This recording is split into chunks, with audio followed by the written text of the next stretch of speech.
Hello, welcome to today's vlog, where we will be reading the Charlatan Duology, which includes Book of Night and the soon-to-be released Thief of Night, which is one of my most anticipated reads of the year. I will be rereading Book of Night and this for the third time, because I read it for the first time, I don't know, back in like 2023, I believe. Reread it again a couple months later, and now I'm rereading it solely so that my memory is all up to date and ready for Thief of Night, because I don't want to miss anything. I don't want to be forgetting anything before I go into this, because I'm so excited for it. And I do have the arc for Thief of Night, which is how I'm able to read it a bit early. I've had it for a while, actually, and I haven't started it because I did want to do this vlog, and I wanted to post it around the time that Thief of Night had been out, so I didn't want to post it and then like nobody could go buy the book, which I don't know if anyone will, because nobody particularly loves this book other than me. I love it. I think it's amazing. I think you should read it, but I seem to be in the minority. And I have been in such an awful reading slump for months. I literally got this arc, I don't know, probably back in like June, July. It's been a hot minute. And I just got out of this slump recently, so I'm very, very excited to finally get into Thief of Night. But let's give kind of an overview of what Book of Night is about and what Charlatan Duology is about.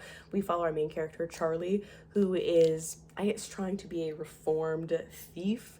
She used to go by the Charlatan, and that was her name. She was a con artist, she was a thief, she would steal from people. And in this world, we have Glow Mist, who can basically like manipulate their shadows, and they can use their shadows to pretty much do whatever, nefarious things, good things, whatever they want. And you can also steal someone else's shadow, and when you steal their shadow, it almost makes you like a husk of your previous self, because they've like stolen a part of you. And in this, she gets tasked, at the beginning she gets tasked to find someone for someone she knows in her past, and from that she starts discovering all of these other things, and she's getting pulled back into the world that she used to be in, that she's trying to get out of, and it's starting to affect her life now.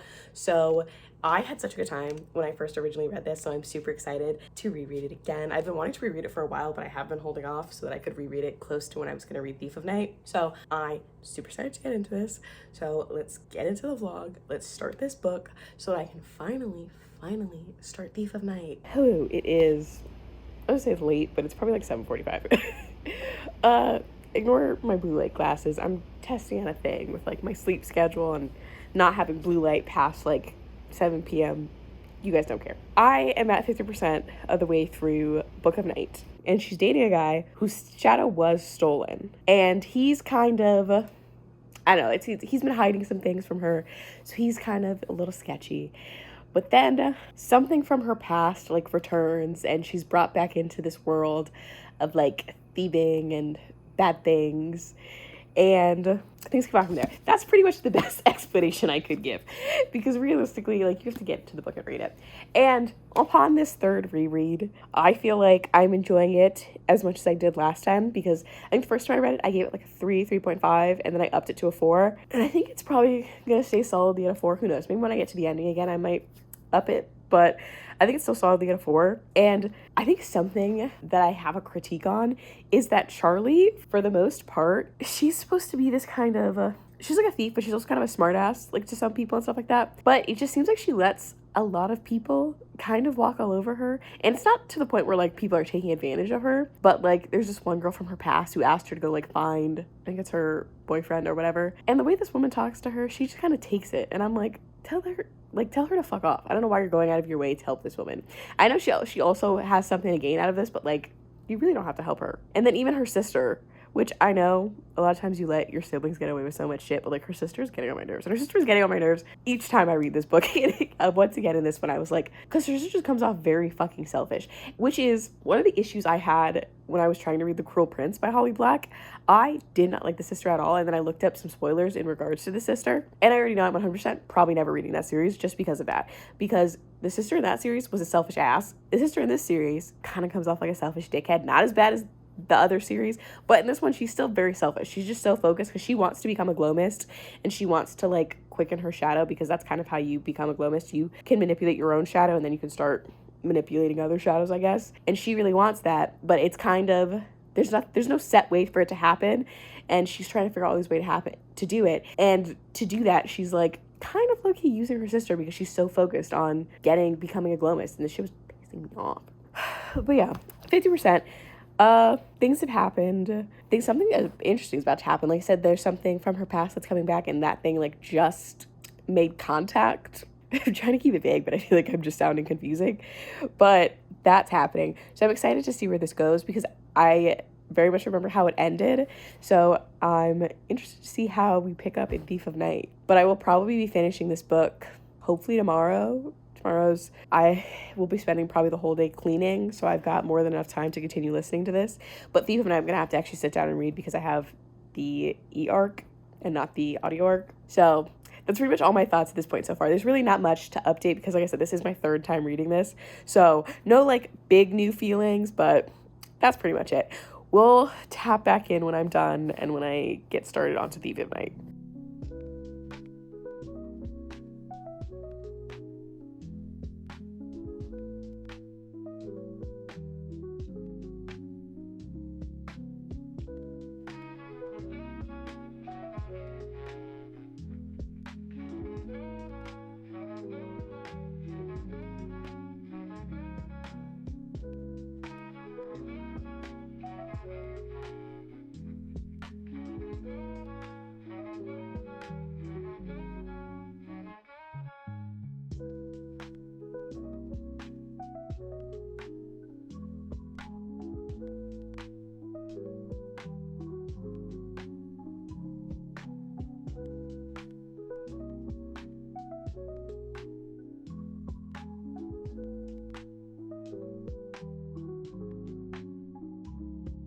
Hello. I realized I never gave you my final thoughts on Book of Night, and I've already started reading Thief of Night, and I've already been giving like updates on that. But in regards to Book of Night, I enjoyed it just as much on this third reread as I did the last reread. I don't really know if there's much I can say. I can't really remember what I last told you, but the first book does end on a cliffhanger. For those of you that don't know, it's not like a big cliffhanger, but it is like a slight itty bitty one. And this kind of plays into my thoughts for Thief of Night because without the little bit that happens like literally at the last page, I feel like this probably could have been a standalone. So I don't really know where we could go in Thief of Night. In regards to that cliffhanger, that can continue on, and with how it's going in Thief of Night right now, it does continue on, but I don't feel like that's enough for a whole book. And like you'll get my full thoughts once we get into the Thief of Night section of this. But I don't know. I still really like this. I still really enjoyed it. I still think it's a solid read for me personally. I see other people's criticisms because I know people feel like it's kind of boring and like there's not really much going on. And with it being like maybe 300 pages, it probably should have a lot more going on. But I liked it. I enjoyed it. I want to keep it vague because like I have thoughts for Thief of Night of like where I'm at right now. I think I'm like 30% in, but we'll keep those thoughts for that point. But as of right now, Book of Night was very fun. I enjoyed it. I'm not saying everyone's going to enjoy it because clearly a lot of people don't, and I'm very much in the minority, but I'm totally fine with being in the minority on this. I enjoyed it. Is it the most exciting, action-packed, amazing fantasy I've ever read? No, but I still really love it. Like, I have such a good time with it. I'd reread this. And I personally don't like the Folk of the Air series by Holly Black.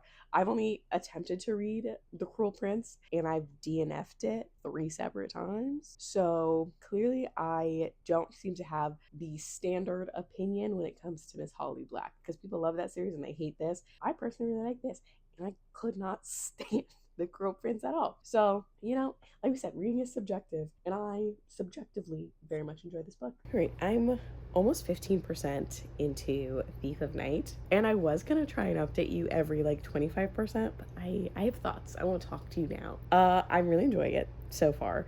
Not much has happened, but I'm enjoying it. I feel like I want to keep this spoiler free, so I want to try and remain somewhat as vague as possible. But right now, we picked up pretty soon after the events of the last book. I think maybe this is like, I don't know, a couple days, a couple weeks later from the ending of Book of Night. And with the way things are going now, I'm not really exactly sure what the plot of this book is. Because honestly, I feel like the plot of the first book is that she's trying to find something.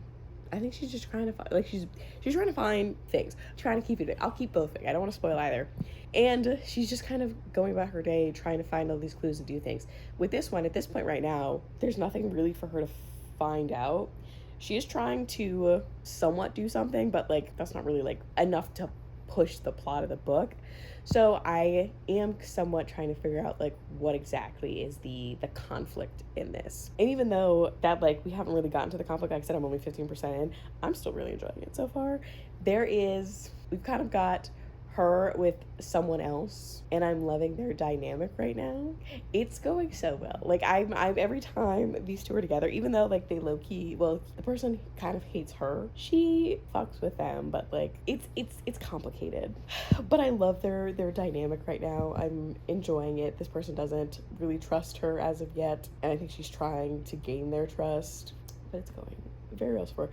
But yeah, there wasn't really much I had to update on, but I feel like I just really wanted to talk. I was thinking about it, and I'm like, I am enjoying this so much. I am really enjoying being back with Charlie in this world, the Hierophants, the Blights. I'm already forgetting what the wizards are called. I don't know. Whatever. But I'm super duper super enjoying this. I'm gonna try and get 20% in. I feel like I'm trying to read 10% every day to like slowly make my way through it. Probably over the weekend I may just try and sit down and like fly through it, because I don't think this book is supposed to be that long. Because this is an arc, it doesn't have page numbers, but I think on Goodreads it says it's supposed to be like 280 something pages, so it's less than 300 pages. I think Book of Night was also less than 300, so it's decently short. So I feel like I could probably finish this up this weekend, but who knows, because I do also need to finish this book for my book club, and I am this far into it. I'm listening to the audio for that though, so I can probably fly through that easy enough. I feel like I said I really talked to you and then I didn't really have that many thoughts. We'll see how it goes. Might I update you at the 25% mark? We'll see. Maybe I'll push it a bit further since I updated you a bit early. But I'm gonna keep going with this. But yeah, that's kind of my thoughts for it. I'm enjoying it. Can I say that other people may enjoy it? Maybe. If you really liked the first book, this first 15%, I feel like it's really working for me. I'm liking it. And there's been many times where I'm like kind of giggling, kicking my feet, because there is a bit of a romance, and I'm loving the dynamic with this romance. It's nothing romantic has happened at all, like not even slightly. But there's just little things. There's just little itty bitty things I'm seeing, I'm clocking, and I'm loving it. This is a fantasy, so I don't know if the romance is gonna pan out. I feel like I want to have high hopes. Like, this isn't a fantasy romance, which, you know, tells me that there's going to be an HEA. Who knows? They may not end up together. But I feel like I'm going to keep high hopes. I'm going to hope for the best, that these two are going to be endgame by the end of the book. But we'll see. All right. I am 35% of the way through Thief of Night. Let's talk about my thoughts so far. Last we spoke, I was really enjoying it, and I still am really enjoying it. And I think the relationship is like the main push of my enjoyment right now. And some thoughts I've been having is that I mentioned that Book of Night could have been like a standalone, and I still kind of stand by that, because a lot of what she was trying to figure out and what she was trying to find, a lot of what the main plot of Book of Night was wrapped up at the end of that book, except for one thing that happened at like the literally very end, basically the last page of the book, that kind of makes it a cliffhanger. Because honestly, if that like last page was written just slightly different, Book of Night could have been a standalone 100%. I fully believe that. And with the way the cliffhanger is in Thief of Night, we are somewhat trying to resolve that. It's just, I don't feel like that could have been enough to carry a whole book. And it's not trying to. There's other plot lines coming in. I just feel like the new plot lines that's being introduced is very similar to what we were doing in the first book. So it's kind of like, it's giving like mystery of the week, like case of the week. You know how certain books, like each book has a different mystery, each book has a different case, and they're connected because of the characters, but like they're all kind of self-contained. It's kind of giving that in a slight sense. So I don't know if this series is supposed to get longer. Like, I'm pretty sure it's just a duology. I don't think it's going to be doing that like case of the week thing, but that's kind of what it's giving, and I'm not super loving that, because I just feel like if this is just a duology, it kind of feels like there was really no point to this sequel. And I'm not going to say that like Holly Black wrote this, like the first one was supposed to be a standalone and she just wrote this because everybody wanted it, because that's not true, because nobody liked Book of Night. So I find it hard to believe that she wrote this because so many people wanted a sequel. I don't even think anyone wanted the first book other than me. I liked it, but I don't know. So far things are going fine. Yeah, that's kind of how I'm feeling. Like, I am enjoying it, I'm liking it, and I feel like this is going to be a similar situation to the first book, how like I'm the only person that's really like that liked it, and I feel like this is going to be like deja vu for this book. I'm going to be the only one that likes it, but I don't know. It's not bad. It's just, did it need a sequel? I don't know. Did it need extra? I don't know. But what I'm getting, especially romance wise, I'm liking that. I'm locked the fuck in on the romance. We're getting like nothing romance wise, not even crumbs. We're being starved, but I'm still loving it. Just the little itty bitty inklings we're getting. The crumbs are flying off in the wind and we can't catch it, but we're getting it. We're seeing it. I'm seeing the crumbs. I may not be able to eat the crumbs, but I'm seeing them and I'm loving them. I am. They're so cute. But yeah, not much has happened so far. I'm gonna keep reading through this. I'll probably update you when I'm at like the 60% mark. I'll get through another third and see what's what. But I fear I'm gonna have the same thoughts at the 60% mark. I hope things pick up. Well, actually, I really don't know how things could change because I feel like this is the route we're going down and we're really not deviating from that. But we'll see. We'll see at the 60% mark. I'll talk to you later.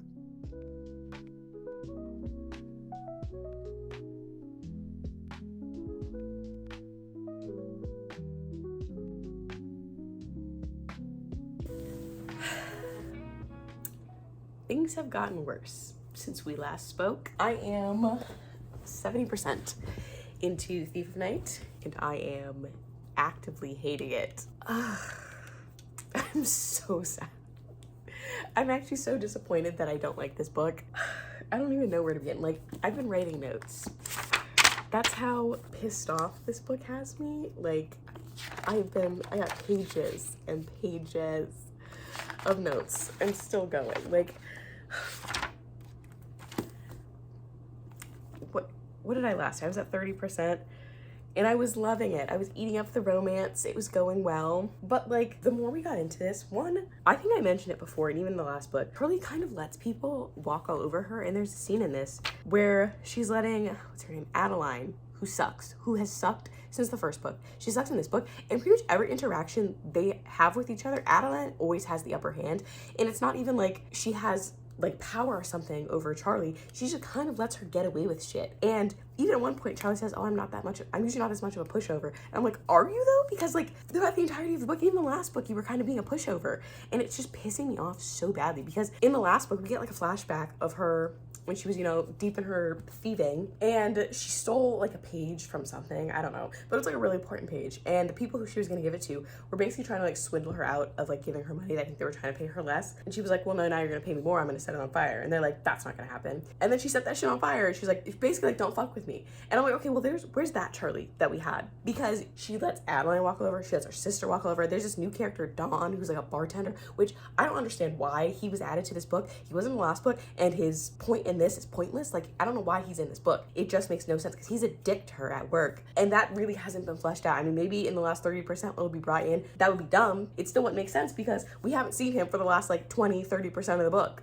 Oh god, I'm actually so irritated. And then on top of that, when Adeline shows up at Charlie's bar and is like, hey, we're gonna do this, we're all gonna go out. Charlie needs to like go investigate something for the like case she's working, and like she actively needs to go do this thing because if not, like some dangerous things could happen. Maybe potentially, it's not, nothing happens, but like it could, like she really needs to make it a priority, and she just goes along with Adeline. There's no reason why she has to, like she really doesn't need to, but she's like, okay, I guess we'll do this because her and their other like rich D-bag friends are like, yeah, this is what we're gonna do. She's like, okay, I guess that's what we're, stand up for yourself. Oh my god, like what the fuck. And then we finally get one scene where she stands up to one of these assholes, and then immediately, not even like a page later, like literally sentence later, she embarrasses herself in front of them. So Holly Black finally gives me like some resolution of Charlie finally fucking standing up for herself, and then just reneges on it by making her embarrass herself in front of them, and they're all standing like laughing and pointing at her. I'm like, oh, I finally felt like, yeah, finally Charlie, just for all this to get pulled away. What the fuck? And then also like my next big gripe is that the plot of this book, very much unnecessary. Like I said, the plot from Book of Night pretty much got wrapped up by the end of the book. So the plot we have in this book is just not related at all. I don't know if maybe we're gonna get, there's gonna be some sort of relation in the last 30% that's gonna be like, oh, I see how it connects. But at least the plot from the first book was connected to her past, and then it was also starting to connect to her present and like stuff to do with her relationship and all that stuff. So it was connected to Charlie. So that's what made it somewhat interesting. Like that's why we were following. But this one has no connection. The person who like brings this like mystery to her knowledge and is like tasking her to find out stuff about it is a new person that was added in this book. so no relation to the last book. The suspect is a new person. Literally all the people involved in the mystery are basically new people. It's a new whole thing, which is why I say that it very much gives mystery of the week, because like there's literally no connection from this mystery and the last mystery to even understand why this is a duology. Like they really feel like there's no fucking point to this book.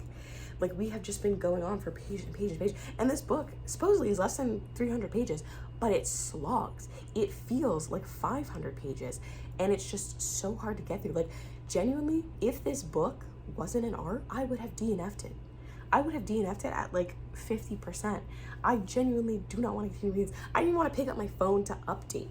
That's how much I'm disliking this book.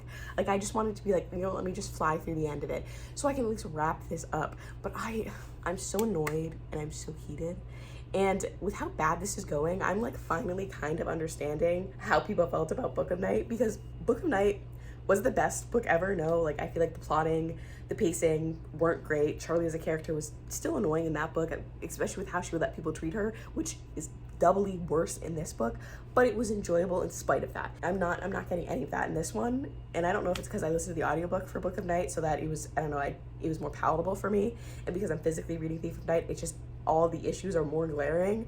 But it's so annoying. I'm genuinely hating this book. Also, we learned some things about Adeline and her past with someone, and it's really fucked up, incredibly fucked up. And I feel like we breezed past that really quickly. And at this point in the book, like Adeline's had zero comeuppance. She's really not that big of a player in this, but it just feels like every character gets like introduced and brought in only for like their time to be in the story, and there's no real connection between anything. And then let's get into her sister, because her sister's her sister was so annoying in the first book, but even from the first book to this book, her sister plays like 0 part in the story for the first like 70% of the book. She'll like pop in here or there, and then suddenly at the end of the book she's like kind of important. But even at the end of the first book she played a part, but like she still wasn't that big a part of the story. This one again, her sister is kind of, I don't know, she's hiding things and she's being kind of shady about things, but she's just kind of popping in here and there in the book. Like we've probably had like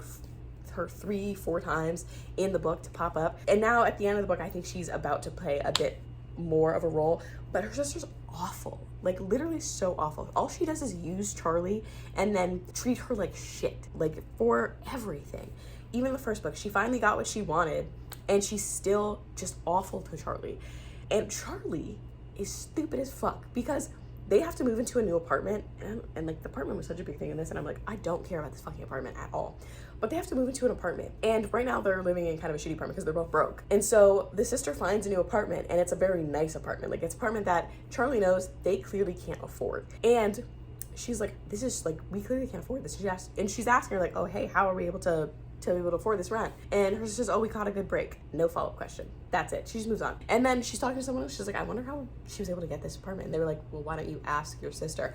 Thank you. I'm like, you clearly can tell you can't afford this apartment, and your sister's just like, yeah, we got a good break. That tells you nothing. You asked not a single follow-up question as to how she found this apartment for so cheap, how you're affording it, because clearly it's an expensive apartment and you two are broke as fuck. So like not a single follow-up question was ever fucking asked. And then she still doesn't. And she's like, well, I just want to show that I can trust her.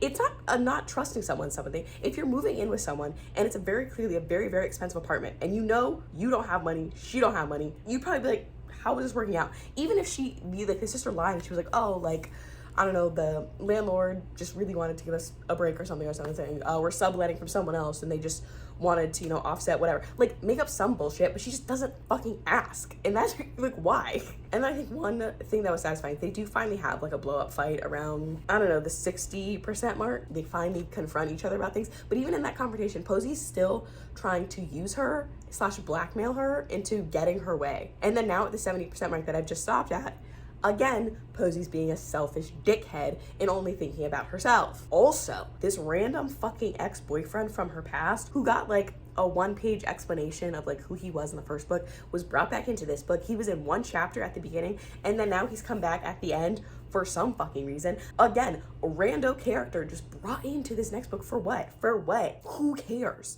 And then we got a full chapter explanation of like what happened in the relationship, which again, we already had the explanation from the first book. It was like a couple paragraphs, maybe a page worth, but then we got like the full explained synopsis for a full chapter. I'm like, okay, well that full explanation should have been in the first book. And the Cliff's Notes should have been in this book. Because at this point, I'm like, I don't care. Because it was just one chapter with him and then that chapter. And then no talk about him since then, since the first book. Like he hasn't been acknowledged. He hasn't been in the book since then. And now suddenly he's back here. What part is he gonna play? I don't know.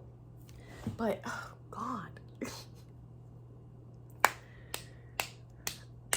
I don't care. And then also in the first book, she had this mentor relationship kind of that we see in flashback chapters. And in this book, it's making it seem like they were very close. Just because when things were brought up, she gets like upset when people ask questions or bring certain things up. And I'm just like, I don't feel like that was established. Because it didn't really seem like you two have as close a relationship as we're trying to make it seem like in this book as it was in the last book. Because you definitely weren't close. I don't even think she liked him for like the majority of that book. But oh my God, guys, this is actually so disappointing and so devastating. I really thought I was gonna love this. I thought it was gonna be great, but like every time it like kind of brings it back. I'm like, oh my God, this is good. It's gonna get good. It's just something else pisses me off. Like none of this makes sense. And my overarching thought of this is like, what was the point of this book? Like, what is the reason? Because again, this is a whole new mystery with whole new characters. And like a duology, it should be one full story, but it's two separate things. So like there's really no point to this book. The Book of Night could have easily been its own thing. Why does this need to happen with Thief Night? Because even the continuation of the like slight cliffhanger from Book of Night, what we're learning, I'm like, it's not adding much. It's really not giving me much, especially not almost a 300 page book worth of information. It's giving me really not anything. And I just don't care. The only thing that's really keeping me from reading this and keeping me engaged is the romance. And like I said, we're getting crumbs. We're getting a bit of resolution now. We're getting some admittance of feelings, but like, that's it. I am going to finish this book. Honestly, I scheduled this for me to like read it throughout the rest of the week. I'm finishing this book today because I simply cannot keep reading this throughout the week. I'm so over this, and if I put it off, I'm never going to finish it. And I just need to be done with this book and be done with this as a whole. I think I'm about to accept maybe at this point, depending on how this last 30% goes, Miss Holly Black may be a no-go author from me from now on. But I will tag back up with you and I will let you know how this book wraps up and if it maybe, hopefully, I really hope it can redeem itself. All right, I have finished Thief of Night. So here we are with my closing thoughts on the last 30%. It got to a point that I really started skimming that last 30% because I didn't care about this plot that was brought in. And who ends up being behind this mystery is dumb. Like, that was not built up well at all. It felt like it was really just kind of thrown in there like, oh yeah. It was dumb. I didn't enjoy it at all.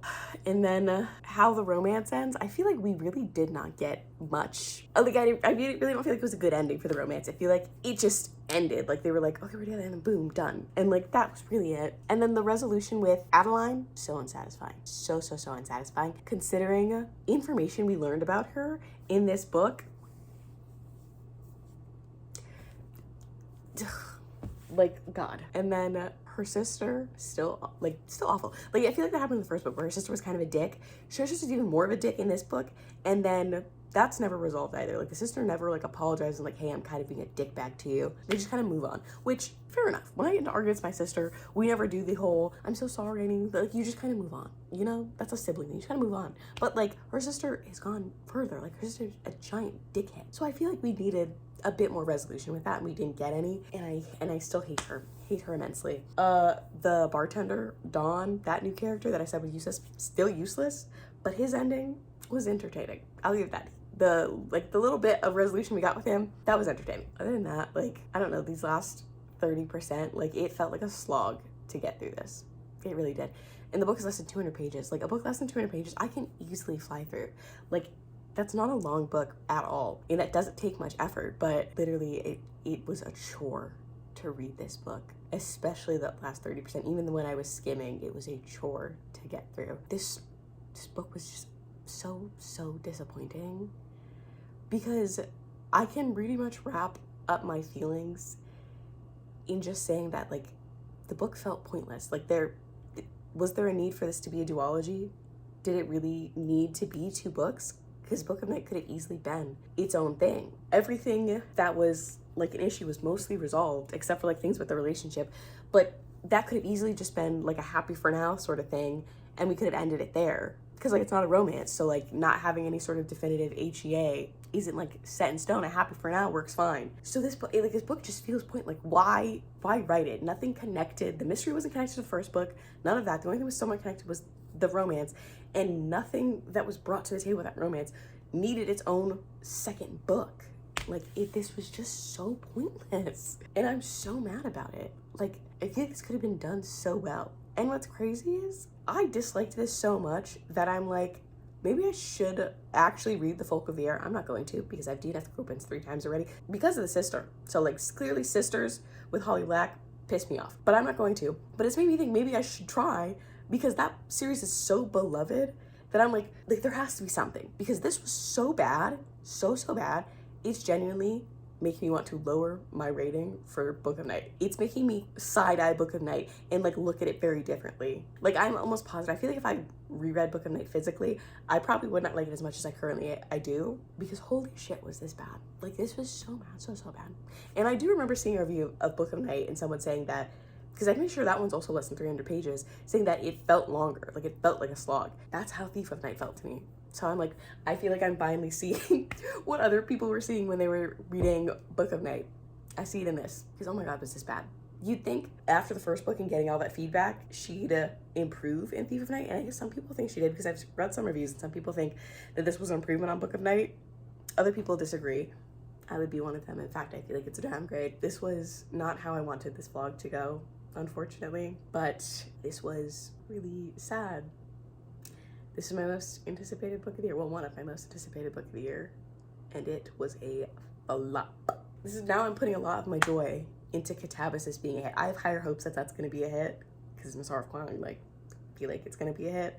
It needs to be, because after this being a flop, I need a win. I need one of my most anticipated books to be a win for me, because this one crashed and burned. But thank you for watching this video, even though it really didn't go the way I was expecting it to, the way I wanted it to.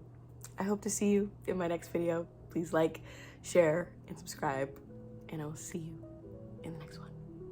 Goodbye, guys.